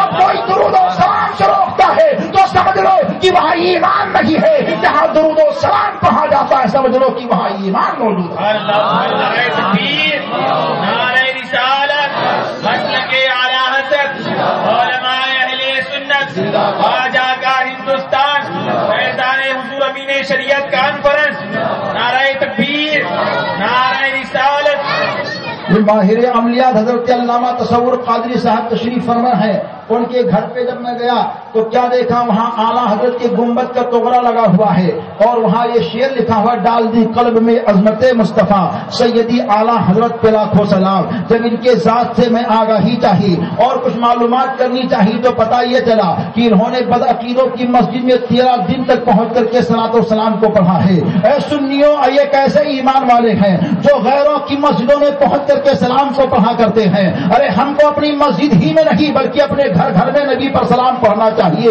اور جلنے والوں کو جلانا چاہیے، چڑھنے والوں کو چڑھانا چاہیے، مرنے والوں کو مارنا چاہیے۔ اگر وہ سلام سے مرتے ہیں تو اور نبی پر سلام پڑھتے رہو تاکہ وہ ہمیشہ کے لیے مر جائیں۔ اگر وہ چڑھتے ہیں تو ایسا چڑھاؤ کہ ہمیشہ کے لیے دب جائیں۔ ان لوگوں نے روکنا چاہا تو بہت، مگر ہم سب کے امام نے کہا تھا نبی کا سلام نہ کل رکا تھا نہ آج رکا ہے نہ صبح قیامت تک رک سکے گا۔ ان لوگوں نے کہا ہم روک کر کے بتائیں گے۔ احمد رضا امام نے کہا تھا کتنی مرتبہ تم روکو گے؟ انہوں نے کہا ایک ایک سلام کو روکوں گا۔ تو امام اہل سنت بولتے ہیں ارے نادان تم ایک سلام سے روکنے کا پلان بنا رہے ہو، ارے مومن کا ایمان یہ بولتا ہے مصطفیٰ جان رحمت پہ لاکھوں سلام، شمع بزم ہدایت پہ لاکھوں سلام. تم ایک سلام سے روکنے کی کوشش کرتے ہو. نبی یہ دو جہاں کا دیوانہ اپنے آقا پر ایک سانس میں لاکھوں سلام پیش کر رہا ہے. انہوں نے کہا ہم درود سے روکیں گے، تو ہم سب کے امام نے کہا کتنے درود سے روکو گے؟ کہاں ایک ایک درود سے روکتا رہوں گا. تو امام اہل سنت مسکرا کر کے بریلی کے نوری چٹائی سے بولتے ہیں ایک درود سے تم روکتے ہو، ہمارا ایمان یہ کہتا ہے کعبے کے بدر الدجا تم پہ کروڑوں درود، شیبہ کے شمس الضحیٰ تم پہ کروڑوں درود، اور کوئی غیب کیا تم سے نے ہاں ہو بھلا، جب نہ خدا ہی چھپا تم پہ کروڑوں درود.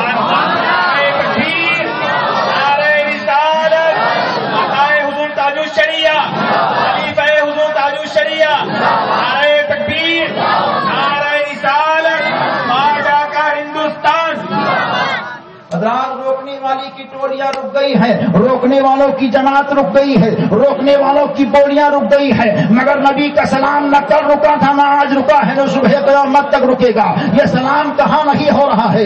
دنیا کے گوشے گوشے میں نبی پر سلام پیش کیا جا رہا ہے. مکے اور مدینے میں نبی پر سلام پیش کیا جا رہا ہے. کائنات سے ذرے ذرے میں نبی پر سلام پیش کیا جا رہا ہے. نبی پاک کی جب تعریف ہوتی ہے تو ان کو بخار آ جاتا ہے. تم نبی کی تعریف کیا کرتے ہو؟ ہم کہتے ہاں وہ تعریف والے ہیں اس وجہ سے تعریف کرتے ہیں، ان کے جیسا زمین و سماج کے اندر کوئی ہے ہی نہیں اس وجہ سے ان کی تعریف کیا کرتے ہیں، ان کے جیسا سنسار کے اندر کوئی بنا ہے ہی نہیں اس وجہ سے ان کی تعریف کیا کرتے ہیں. وہ سنی نوجوانوں کو کہتے ہیں مدینہ بہت دور ہے، لیکن جب میں ان کی کتاب کو پڑھتا ہوں تو اسی کتاب کے اندر میں حضور بھی لکھا ہوا پڑھتا ہوں. ارے گئے نوجوانوں سنو، وہ آپ سے تو کہتے ہیں دور ہے لیکن کتاب میں حضور بھی لکھتے ہیں. اب سنی نوجوان جب کبھی تمہیں یہ کہیں مدینہ دور ہے تو ان سے یہ کہہ دینا مدینہ تو دور ہے مگر مدینے والے آقا دور نہیں ہے. ان کو دور مت کہو، ان کو حضور کہو، اور ایسا حضور کہو کہ ان کو یہ کہو کہ چمن میں حضور ہیں، گگن میں حضور ہیں، شجر و حجر میں حضور ہیں، عاشق کے گھر گھر میں حضور ہیں،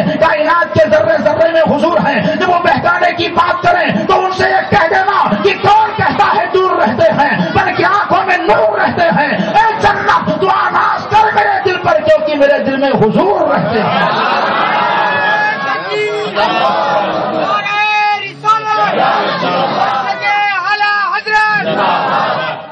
اور اے سنیو صرف یہ شعر یہی کہہ کر کے خاموش مت رہنا کہ ان کو دیکھ کر کے یہ کہہ دو کہ میرے دل میں حضور رہتے ہیں. ارے زبانی طور پر ہی نہیں بلکہ حقیقی طور پر اپنے آقا کو اپنے دل میں بساؤ اور تمامی کاموں سے فری ہو کر کے رات میں عشاء کی نماز کے بعد میں باوضو ہو کر کے اپنے گھر میں تنہائی میں بیٹھ کر کے اپنے دل پر ضرب لگاتے رہو اور آہستہ آہستہ دل میں کہتے رہو میرے دل میں حضور رہتے ہیں، میرے دل میں حضور رہتے ہیں، میرے دل میں حضور رہتے ہیں.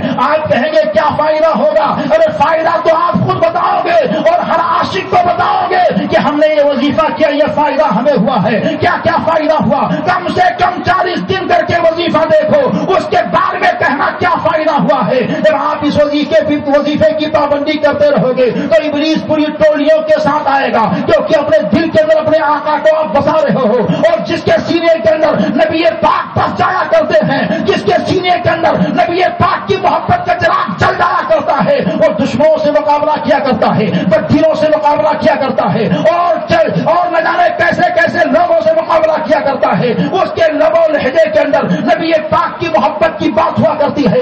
شیطان پوری طاقت و قوت کے ساتھ آئے گا اور جیسے ہی آپ بازار کی منڈیوں کی جانب صبح بڑھو گے تو شیطان یہ کہے گا اے پیر تو گناہ کو کر لے، اے ہاتھ تو گناہ کر لے، اے نظر گناہ کی چیزوں کو دیکھ لے، اے کان گناہ کی باتوں کو سن لے، اے زبان گندی بولیوں کو بول لے. ایسے موقع پر آپ کو مکمل طاقت و قوت کے ساتھ مقابلہ کرنا ہے کیونکہ آپ نے وظیفہ کیا ہے رات میں میرے دل میں حضور رہتے ہیں، میرے دل میں حضور رہتے ہیں، میرے دل میں حضور رہتے ہیں. جب ایسا ماحول ہو جائے اور صبح جب یہ خیال آنے لگے اور قدم گناہوں کی جانب اٹھنے لگے تو قدم کو روک لینا اور کہنا قدم سے اے قدم گناہوں کی جانب مت اٹھ کیونکہ میرے دل میں حضور رہتے ہیں. ہاتھ میں غلط کام ہونے لگے تو ہاتھ کو غلط کام کرنے سے روک لینا اور کہنا یہ ہاتھ غلط کام کو مت کر کیونکہ میرے دل میں حضور رہتے ہیں. نظروں میں بے حیا چیزیں آنے لگے تو نظروں کو بے حیا چیزوں کو دیکھنے سے روک لینا اور کہنا ہے نظر بے حیا چیزوں کو مت دیکھ کیونکہ میرے دل میں حضور رہتے ہیں. اور جب دل و فکر کے اندر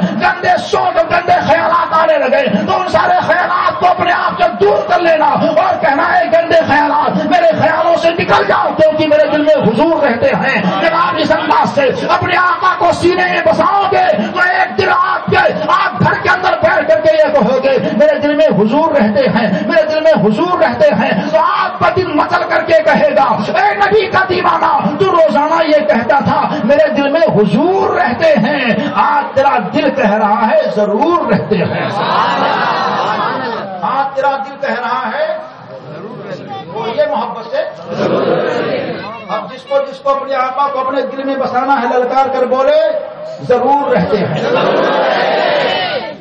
اپنے آقا کو بساؤ گے نا اور یہ وظیفہ کرو گے، بدعقیدگی مرتی جائے گی، ایمان تازہ ہوتا جائے گا، ایمان آپ کا بالکل چمکتا دمکتا جائے گا اور آپ کا چہرہ ایسا ویسا نہیں ہوگا، نور والا چہرہ ہوگا۔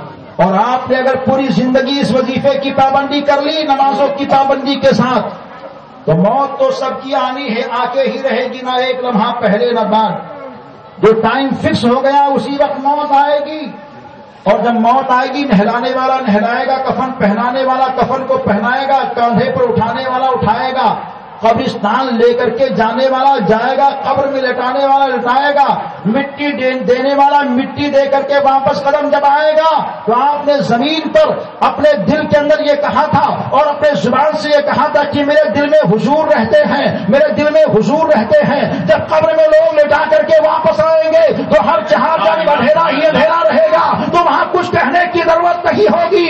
آپ نے یہ کہا تھا میرے دل میں حضور رہتے ہیں، ایسے موقع پر قبر کا ذرہ ذرہ بولے گا اے نبی کا دیوانہ، تو نے زمین پر یہ کہا تھا میرے دل میں حضور رہتے ہیں، آج نظر سے دیکھنے ضرور رہتے ہیں، آج محبت میں ضرور رہتے ہیں۔ نعرہ تکبیر، نعرہ رسالت، مسلک اعلی حضرت خواجہ کا ہندوستان، حضور تاج الشریعہ، خلیفہ حضور تاج الشریعہ، فیضان حضور امین شریعت کانفرنس۔ حضرات اب قبر کے اندر اندھیرا نہیں ہوگا، ہر چہار جانب اجالا ہی اجالا ہوگا، کیونکہ نور والے آقا آ رہے ہیں، دونوں عالم کے سرکار آ رہے ہیں۔ فرشتے سوال و جواب کے لیے آئیں گے اور کہیں گے من ربک کا ما دینک کا، وہ سوالات کرنے کے لیے آئیں گے، مگر سونے والا کوئی سچا عاشق رسول اعظم ہو اور میرا مفتی اعظم عالم ہو، اگر کوئی ایسا دیوانہ سو رہا ہے تو میرے مفتی اعظم اس کا جواب زمین پر ہی دے رہے ہیں کہ میرے آقا کی آمد پربہار ہوگی، اور فرشتے مجھ سے سوال کریں گے تو کہتے میں کچھ اور نہیں کروں گا، بلکہ وہ کہتے حبیب خدا کا نظارہ کروں میں، دل و جان ان پر نثارہ کروں میں، اور آگے بولتے ہیں میرا دین و ایمان، فرشتے جو پوچھیں آقا تمہاری ہی جانب اشارہ کروں گا،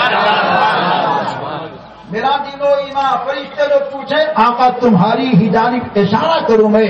ایسی محبت ہونی چاہیے، ایسا پیار ہونا چاہیے، ایسی عقیدت ہونی چاہیے۔ رب کا اعلان ہے یا ایھا الذین آمنوا اتقوا اللہ وکونوا مع الصادقین، اے ایمان والو اللہ سے ڈرو اور سچوں کے ساتھ ہو جاؤ۔ حضرات دیکھیے آج 11ویں شریف کے مہینے کے اندر گھر گھر میں نیاز غوث اعظم ہوتی ہے، اور جب رجب کا مہینہ آتا ہے تو غریب نماز کی نیاز ہوتی ہے، اس کے بعد میں اور کوئی مہینہ آتا ہے تو کسی نہ کسی بزرگ کی نیاز ہوتی ہے، عید میلاد النبی کا مہینہ آتا ہے تو سرکار کی بارگاہ میں خراج عقیدت کو پیش کیا جاتا ہے۔ کچھ لوگ کہتے ہیں آپ لوگ غوث اعظم کی نیاز کو کرتے ہو، کیا تمہارا غوث تمہاری نیاز کو قبول کرتا ہے یا آ کر کے کھانا کھا لیا کرتا ہے؟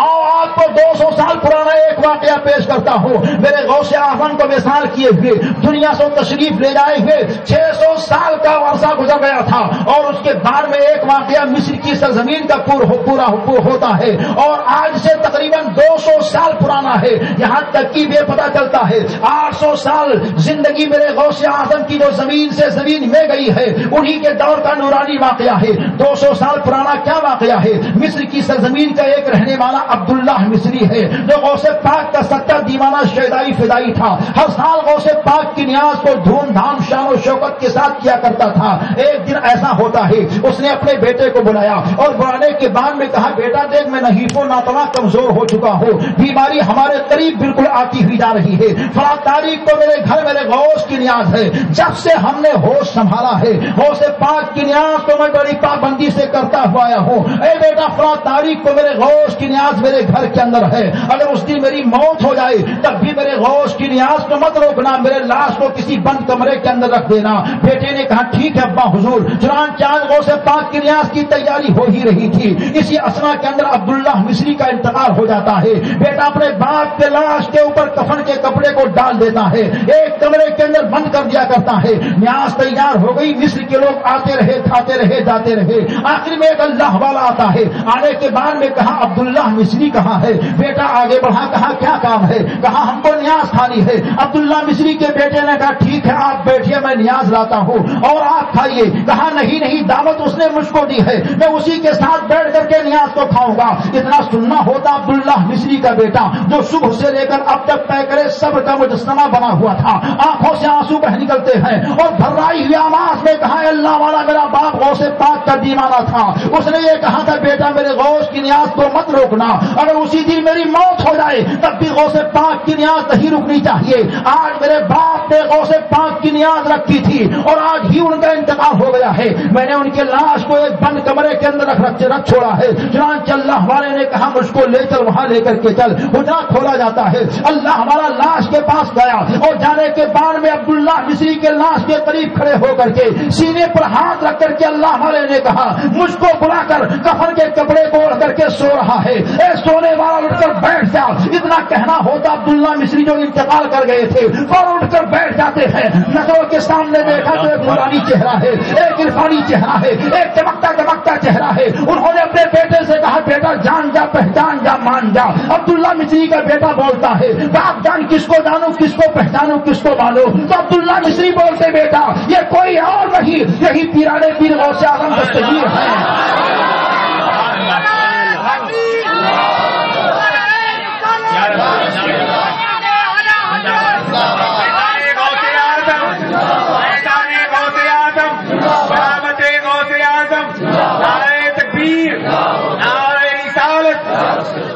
حضرات جیسے ہی عبداللہ مصری نے کہا بیٹا یہ کوئی اور نہیں, یہی پیرانے پیر غوث اعظم دستگیر ہے جو ہماری نیاز فرمائے ہوئے ہیں. تو حضور غوث اعظم ارشاد فرماتے ہیں اے عبداللہ مصری تیری ہی نیاز پر نہیں بلکہ پوری دنیا میں کہیں میرا کہنے والا جب مجھ کو نیاز کی دعوت دیتا ہے تو کسی نہ کسی شکل میں پہنچ جاتا ہوں اور اس نیاز کو کھا لیا کرتا ہوں. یہ غوث اعظم کی عظمت و رفعت ہے.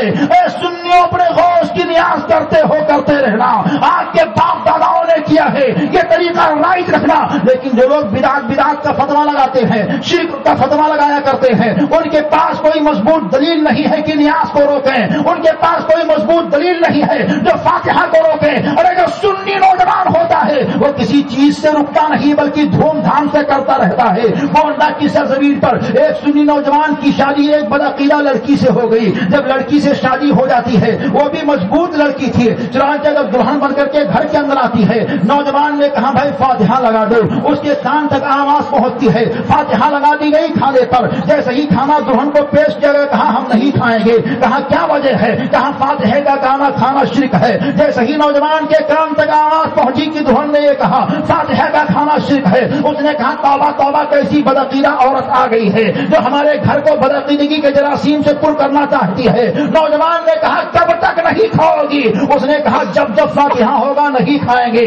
نوجوان نے کہا اچھا ٹھیک ہے, اگر تم کو فاتحہ سے اتنا چڑ ہے تو آج میں آنگن میں کھڑے ہو کر کے ساری چیزوں پر آج ہی فاتحہ لگا دیتا ہوں. کھڑا ہوتا ہے آنگن میں کھڑے ہو کر کے بولتا ہے مولا میرے گھر کے اندر جتنا راشن ہے, جتنا کھانا پینا ہے اور نل کے اندر جتنا پانی ہے, ساری چیزوں پر میں آج ہی فاتحہ لگا دیتا ہوں. اب ہمارے گھر کے اندر کوئی بے فاتحہ والی چیز نہیں رہے گی, وہ جلتی بھولتی ہے. اس نے کہا ہم یہاں نہیں رہیں گے. نوجوان نے کہا ارے ہمیں رکھنا ہی نہیں ہے تجھ کو, کیونکہ ہم بھیگے ہیں تو مدینے کے بازار میں بھیگے ہیں اور یہ بتانا چاہتے ہیں. اب بات چلے گی تو کسی کے باپ کی بات نہیں چلے گی, رسول پاک کی بات چلے گی.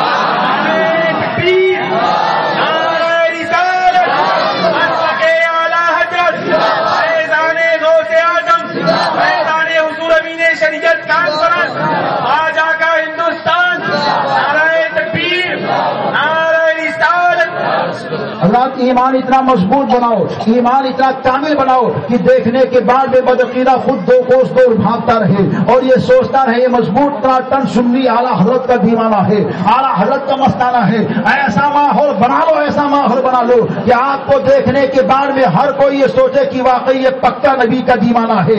آج نبی پاک کی محبت کو ختم کرنے کا پلان بنایا جا رہا ہے۔ اے سنیوں اپنے آقا کی محبت ایسا بساؤ کہ دیکھنے کے بعد میں زمانہ یہ کہے یہ زمین پر گزرنے والا کوئی عام نہیں جا رہا ہے، زمین سے گزرنے والا نبی کا غلام جا رہا ہے، نبی پاک کا دیوانہ جا رہا ہے۔ وہ اور لوگ ہوتے ہیں جو کبھی مال کو پیش کیا کرتے ہیں، جو کبھی ریال کو پیش کیا کرتے ہیں اور یہ کہتے ہیں مال چاہیے تو لے لو، ریال چاہیے تو لے لو۔ تو نبی پاک کے دیوانے نے کہا تھا ارے تم خزینے کی بات کرتے ہو، ہم مدینے والے آقا کے غلام ہیں، ہم تو مدینے کی بات کرتے ہیں۔ اور للکار کر کے یہ کہتا ہے کہ کون کہتا ہے عاشقی کو، بولیے ماحول بناؤ، ابھی بن نہیں پا رہا ہے وقت، محبت سے بولیے سبحان اللہ۔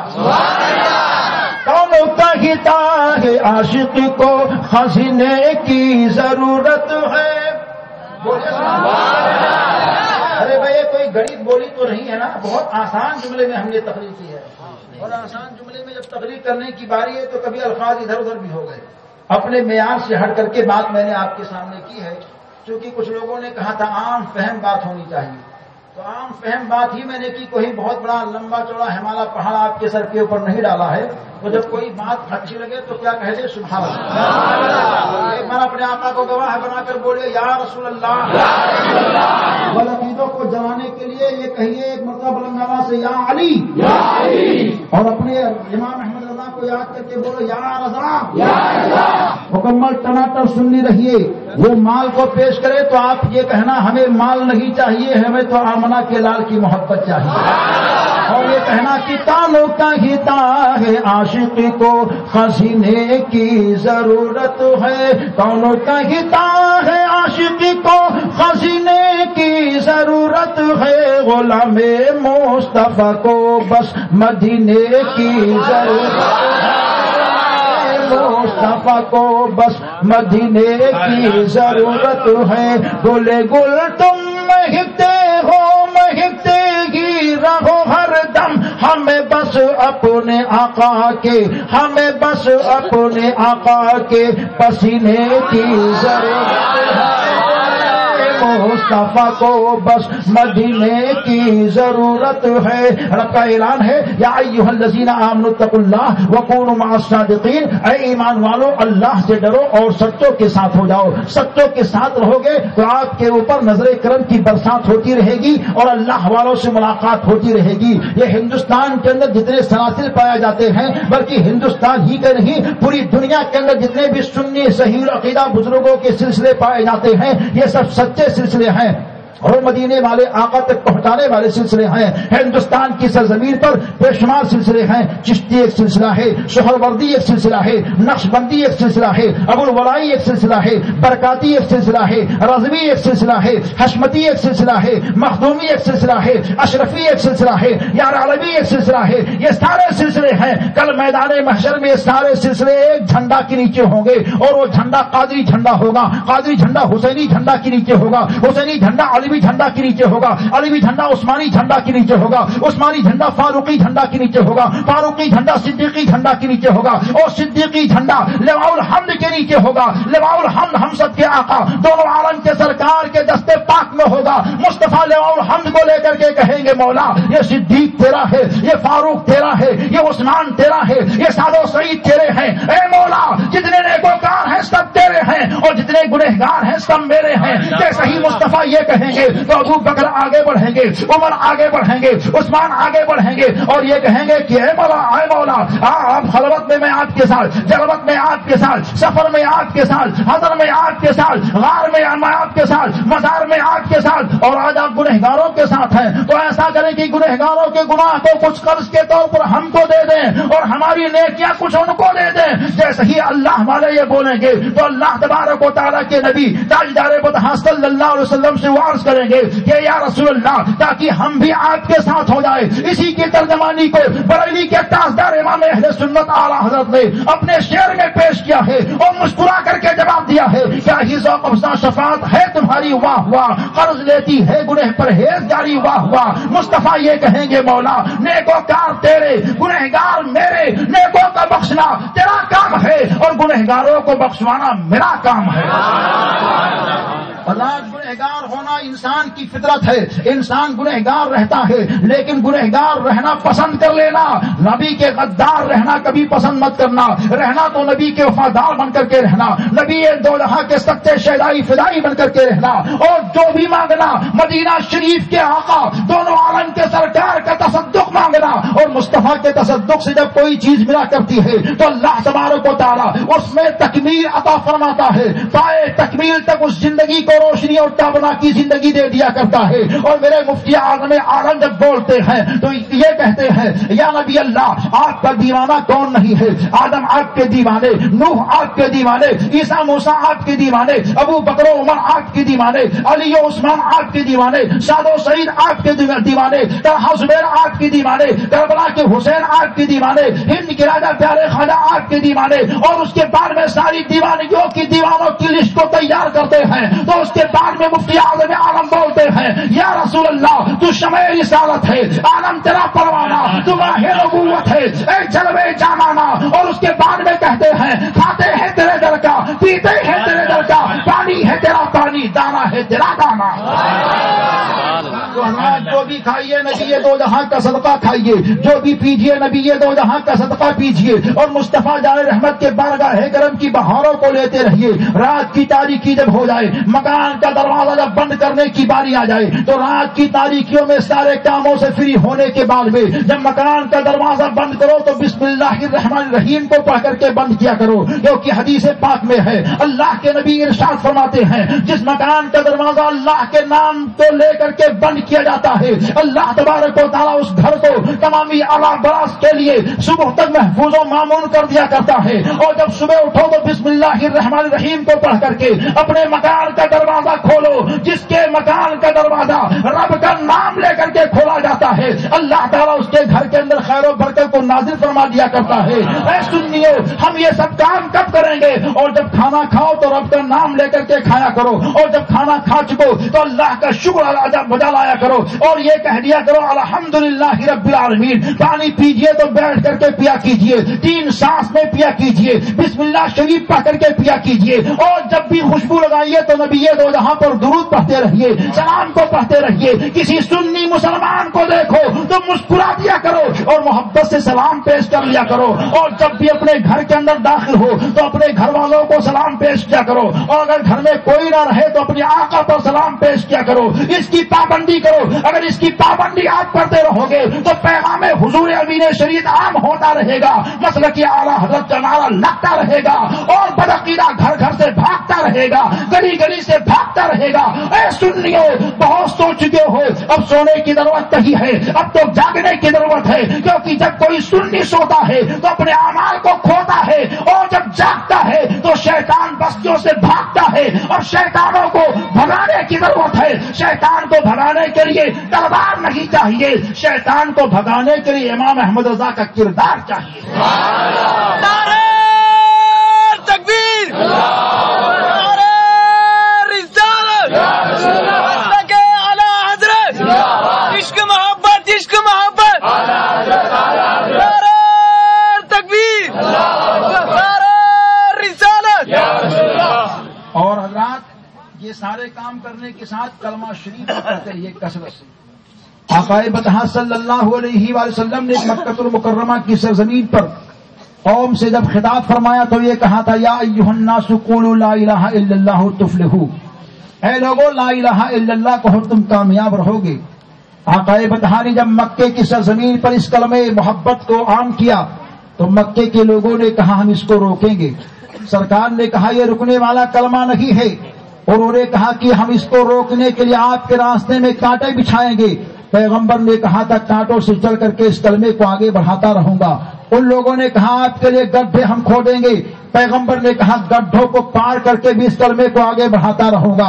ان لوگوں نے کہا آپ کے جس میں ناظرین پر پتھروں کی برسات کی جائے گی. پیغمبر نے کہا تھا کوئی فکر کی بات نہیں ہے, یہ کلمہ عام ہوتا ہی رہے گا. یہاں تک کہ آقا بطحا سے ان لوگوں نے کہا مکہ جیسا محترم شہر آپ کو چھوڑنا پڑے گا. پیغمبر نے کہا چھوڑ دوں گا مگر کلمے کو عام کرتا ہی رہوں گا. ہم سب کے آقا دونوں عالم کے سرکار وہاں سے ہجرت کر کے مدینہ شریف کی سرزمین پر آتے ہیں, اور جب 8 ہجری میں وہاں سے پھر چل کر کے مکے کی سرزمین پر جاتے ہیں اور فاتح مکہ بن کر کے ایک علم بردار کی حیثیت سے میرے پیغمبر نے پھر آواز کو بلند کیا ہے اور یہ کہتے یا ایھا الناس قولوا لا الہ الا اللہ تفلحوا, اے لوگوں لا الہ الا اللہ کہو تم کامیاب رہو گے. تو مکے کی ایک گلی سے آواز آ رہی آ گیا. آپ بولتے ہاں میں آ گیا ہوں. کیا کرنے کے لیے آ گئے ہو؟ آپ بولتے میں اسلام کو پھیلانے کے لیے آیا ہوں. ایک دوسری گلی بولتی اسلام آپ پھیلا رہے ہیں. ایک گلی بولتی ہے آپ یہ کیا کر رہے ہو؟ تو ہم سب کے پیغمبر نے کہا تھا اسلام کو پھیلا رہا ہو. تو ایک گلی آواز دیتی اسلام آپ پھیلا تو رہے ہو مگر اسلام کو بچائے گا کون؟ تو ہم سب کے آقا نے ارشاد فرمایا تھا اور یہ کہا تھا اے مکے کی گلیاں سن لے, اسلام کا پھیلانا میرا کام ہے اور اسلام کا بچانا میرے نماز حسین کا کام ہے. اور زمانہ نے دیکھا واقعی دونوں عالم کے سرکار نے کس طرح اسلام کو پھیلایا ہے اور کتنی محنت و مشقت کے ساتھ اسلام کو پھیلایا ہے. لیکن جب اسلام کو بچانے کی باری ہے تو میدان کربلا میں 6 ماہ کا بچہ لے کر کے حسین پاک نے اسلام کو بچایا ہے. 18 سال کا نوجوان لے کر کے حسین پاک نے اسلام کو بچایا ہے. اور محمد جیسے بھانجے کو لے کر کے حسین پاک نے اسلام کو بچایا ہے. عباس علمبردار کے بازوؤں کو لے کر کے حسین پاک نے اسلام کو بچایا ہے. اپنے جسم ناظرین کو قربان کر کے حسین پاک نے اسلام کو بچایا ہے. یہ اسلام پھیل کر کے میدان کربلا میں اسلام کو بچا ہے. لیکن جب اپنے وطن ہندوستان کو ہم دیکھتے ہیں کہ ہمارا وطن پیارا ہندوستان ہے جس کے گلی گلی میں نبی نبی بولا جا رہا ہے, علی علی بولا جا رہا ہے, حسین حسین بولا جا رہا ہے, غوث غوث بولا جا رہا ہے, خواجہ خواجہ بولا جا رہا ہے. یہاں بھی اذان کی آواز آ رہی ہے, یہاں بھی قرآن کی تلاوت ہو رہی ہے, یہاں بھی اللہ اللہ ہو رہا ہے, یہاں بھی یاد الہی سے لوگ اپنے سینے کو معمور کر رہے ہیں. تو ہم نے ہندوستان کی گلی سے پوچھا اے ہندوستان تو بتا کہ تیرے اندر کس نے اسلام کو پھیلایا ہے اور تیرے اندر کس نے اسلام کو پھیلایا ہے. تو ہندوستان کے سینے سے آواز آتی ہے اے میرے پیارے سپوت تو یہ پوچھتا ہے کہ میرے اندر کس نے اسلام کو پھیلایا ہے اور میرے اندر کس نے اسلام کو بتایا ہے. تو ہم نے کہا ہاں میرے پیارے وطن ہندوستان تو بتا دے. تو ہندوستان کے سینے سے آواز آتی ہے جس نے میرے اندر اسلام کو پھیلایا ہے اس کو خواجہ کہتے ہیں اور جس نے اسلام کو بچایا اس کو امام احمد رضا کہتے ہیں. حضرات پیارے خواجہ نے اسلام کو کیسا پھیلایا. 90 لاکھ لوگوں کو آپ نے اپنے حیات ظاہری کے 45 سالہ دور میں اسلام کا کلمہ پڑھایا ہے. ویسے آپ کے حیات ظاہری میں 97 سال عمر ہوتی ہے, لیکن ہندوستان کی سرزمین پر جب آپ تشریف لائے تھے اس وقت آپ کے حیات ظاہری کا 45 سالہ دور چل رہا تھا. مورخین یہ کہتے ہیں پیارے خواجہ نے ایسا اسلام کو پھیلایا ہے کہ 800 سال سے زمانہ ان کی محبت کے ترانے کو گا رہا ہے. اپنا بھی گا رہا ہے, بیگانہ بھی گا رہا ہے, چھوٹا بھی گا رہا ہے, بڑا بھی گا رہا ہے, ادنا بھی گا رہا ہے, اعلیٰ بھی گا رہا ہے. ہر کوئی آ کر کے کہتا خواجہ تو کامیاب ہے. اور آنے والے آ رہے عقیدت کے پھول کو پیش کر رہے ہیں, گلابوں کی شکل میں پیش کرتے ہیں. بارگاہ خواجہ میں پہنچو آپ دیکھو گے گلابوں کے پھول کے انبار لگے ہوئے ہیں. اے پیارے خواجہ چمپا بھی یہ پھول ہے, چمیلی بھی یہ پھول ہے, رات کی رانی بھی یہ پھول ہے, دن کا راجا بھی یہ پھول ہے, سورج مکھی بھی یہ پھول ہے. ان پھولوں کو کیوں نہیں پیش کیا جاتا؟ تو آواز آتی ہے تمامی پھولوں کا تاجدار گلاب ہے اور تمامی ولیوں کا تاجدار غریب نواز ہے. اس وجہ سے تاجدار کی بارگاہ میں پیش کیا جاتا ہے. سینے سے آواز نکلی, نہ آفتاب اچھا لگا نہ ماہتاب اچھا لگا, ہم غریبوں کو مدینے کا گلاب اچھا لگا. حضرات وہ پیارے خواجہ ہیں جنہوں نے اسلام کو پھیلایا ہے اور وہ پیارے امام احمد رضا ہیں جنہوں نے اسلام کو بچایا ہے. کیسے اسلام کو بچایا ہے؟ ہر جہاں جاری سے 100 فتنے اٹھ چکے تھے مگر تنو تنہا ایک ذات امام احمد رضا کی ہے. سب سے مقابلہ کر رہے ہیں اسلام کو بچانے کے لیے, ایمان کو بچانے کے لیے, ایمان کو بچانے کے لیے, صداقت صدیقی کو بچانے کے لیے, عدالت فاروقی کو بچانے کے لیے, سخاوت عثمانی کو بچانے کے لیے, شجاعت علی کو بچانے کے لیے. ان سارے معاملات کو لے کر کے میرے رضا مکمل تاب و توانائی کے ساتھ سب سے مقابلہ کر رہا ہے. اسلام بستا ہوا جا رہا ہے اور جب اسلام بچ کر کے مکمل تاب و توانائی کے ساتھ تیار ہوتا ہے تو امام احمد رضا اپنے آقا کی بارگاہ کرم میں صدقہ مانگتے ہیں. یا رسول اللہ, جتنے بھی چمکے ہیں آپ کے بارگاہ کرم سے چمکے ہیں. آدم چمکے تو آپ کی بارگاہ سے, نوح چمکے تو آپ کی بارگاہ سے, عیسیٰ موسیٰ چمکے تو آپ کی بارگاہ سے, سارے نبی اور رسول چمکے تو آپ کی بارگاہ سے, سورج چمکا تو آپ کی بارگاہ سے, چاند کو چاندنی ملی تو آپ کی بارگاہ سے, ساری کائنات کے اندر جو بھی چمکا ہے آپ کی بارگاہ کرم سے بھی چمکا ہے. میرے آقا مجھ کو بھی چمکا دیجئے. اور عرض کرتے ہیں چمک تجھ سے پاتے ہیں سب پانے والے, میرا دل بھی چمکا دے چمکانے والے. تو دونوں عالم کے سرکار نے ایسا چمکایا کہ آج میرا رضا ہی نہیں چمک رہا ہے بلکہ ان کے گھر کا پکا چمک رہا ہے. گلی گلی دیکھتے ہیں اور ہر گلی سے آواز آ رہی ہے وادی رضا کی کوہ ہمالا رضا کا ہے, جس سمت دیکھیے وہ علاقہ رضا کا ہے. اور بولنے والے بولتے ہیں, درسگاہوں میں بیٹھ کر کے بولتے ہیں, خانقاہوں میں بیٹھ کر کے بولتے ہیں اور یہ کہتے ہیں ڈال دی قلب میں عظمت مصطفیٰ سیدی اعلیٰ حضرت پہ لاکھوں سلام. حضرات اسلام کو بچایا ہے پیارے امام احمد رضا نے. ایسے ذات ذی وقار کے چشم و چراغ ہمارے اولاد کے مابین تشریف فرما ہیں. بہت بڑے جھوٹی جھوٹا والے اور نہ جانے کیسی کیسی بناوٹی رنگ و روپ والے آتے رہتے اور کہتے کنیکشن جوڑ لو. اور وہ کنیکشن جب جڑواتے ہیں تو یہاں وہاں سے جڑواتے ہیں جبکہ ان کا خود کا کنیکشن کٹا ہوا ہے. اور آج وہ بہروپے لوگ بھی پیرا مریدی کا بہانہ لے کر کے سنیوں کو جال میں پھنساتے اور کہتے ہم سے مرید ہو جاؤ. جب کوئی ان کے جال میں پھنستا تو کہتا نیاز مت کرنا, فاتحہ مت پڑھنا, سلام مت پڑھنا, قیام مت کرنا, فلاں فلاں کام مت کرنا. اس طرح ایمان پر ڈاکہ ڈالا جا رہا ہے اور بلا تحقیق سنی مسلمان بھول کر کے ان کے جال میں پھنستا ہوا جا رہا ہے. اگر آپ چاہتے ہو کہ آپ کا ایمان محفوظ رہے, آپ کے عمل کی کھیتی ہری اور بھری رہے, تو کسی اور کے دامن سے نہیں بلکہ ایسے سچے عاشق مصطفیٰ کے دامن سے لگ جاؤ جسے دنیا حضرت ہی نہیں بلکہ اعلیٰ حضرت کے نام سے جانتی ہے. ان کے دامن سے لگے رہو گے تو آپ کا ایمان بھی صحیح رہے گا, آپ کا عمل بھی صحیح رہے گا. انہی کے سلسلے کے ایک نورانی نمایاں چشم و چراغ حضور سلمان ملت کی ذات ہے. یہ سلمان ملت حضور شہزاد امین شریعت ہے. ان کے دامن کرم سے وابستگی حضور امین شریعت کے دامن سے وابستگی ہے. حضور امین شریعت کے دامن سے وابستگی سرکار مفتی اعظم عالم کے دامن سے وابستگی ہے. سرکار مفتی اعظم عالم کے دامن سے وابستگی میرے اعلیٰ حضرت کے دامن کرم سے وابستگی ہے. ارے جو اعلیٰ حضرت کے دامن سے لگ جاتا ہے سمجھ لو کہ وہ بغداد شریف والے آقا کے دامن سے لگ جاتا ہے. جو بغداد شریف والے آقا کے دامن سے جڑ جاتا ہے سمجھ لو کہ وہ مدینے والے آقا کے دامن کرم سے جڑ جاتا ہے. آپ بہروپے پیروں کے چکر میں مت آؤ. سچا اللہ کا محبوب بندہ میرا رضا تاج الشریعہ اور انہی کے گھر کے چشم و چراغ یہاں تشریف فرما ہے. جو لوگ داخلے سلسلہ نہیں ہے بڑا اچھا موقع ہے ان کے دامن کرم سے وعدہ کر کے اور ان کے دامن کرم سے لگیے. انشاءاللہ تعالی آپ کے گھروں میں بہار آئے گی, سینے میں قرار آئے گی اور آپ کو محسوس ہوگا کہ واقعی ہم جس کے دامن کرم سے وابستہ ہوئے ہیں وہ کوئی معمولی ذات کا انسان نہیں ہے بلکہ وہ نظروں کو بند کرتے ہیں تو سینے کو نہیں دیکھتے بلکہ حقیقت میں مدینہ شریف کو دیکھا جاتا ہے. ایسی سلسلے کی کڑی سے جڑیے جو سلسلے کی کڑی سلسلۃ الذہب ہے, سونے کی کڑی جس کو کہا گیا ہے. مضبوط سلسلہ ہے مارہا شریف کے آقاؤں کے در کرم سے ہو کر مدینہ شریف تک پہنچا ہے. انشاءاللہ آپ کو سب کو فیض ملتا رہے گا.